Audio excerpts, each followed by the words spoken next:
Cellphone tho aloria kabeng ori chua ngai na oro kapria chua kan pui kangai tin amitui akai dong thali thei lo hi kale kapui Kena thu kan saya Dong trai ini sua min au pui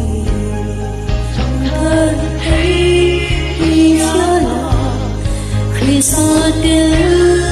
long pangai parda Tuanan ong lobe Nung chirin ang ma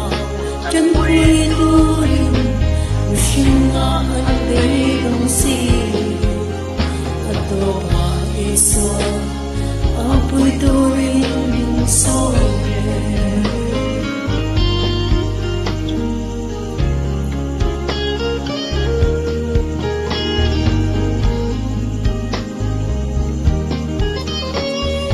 kung kakit ho Maria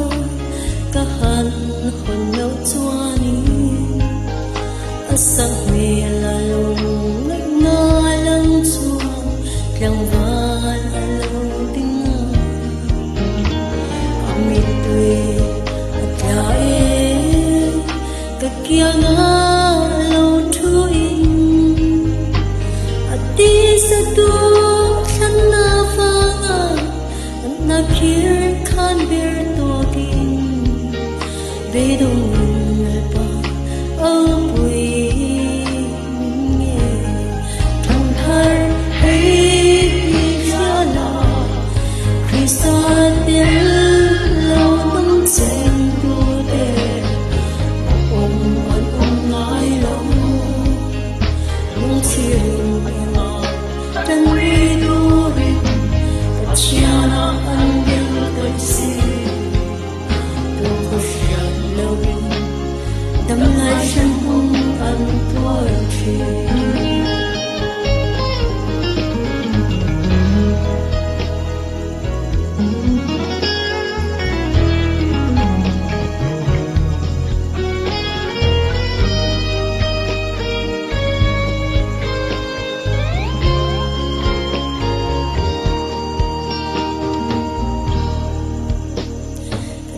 Antero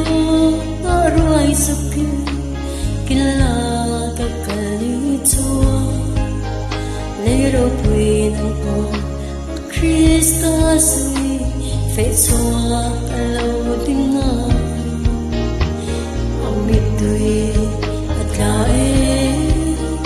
Masilo mafangi Udang tata Sadana torna Insir na kane love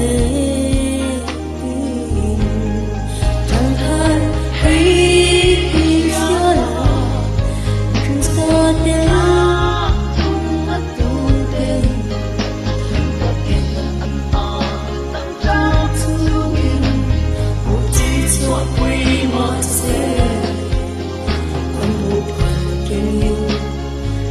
Dakian ng buhon Ato ba isa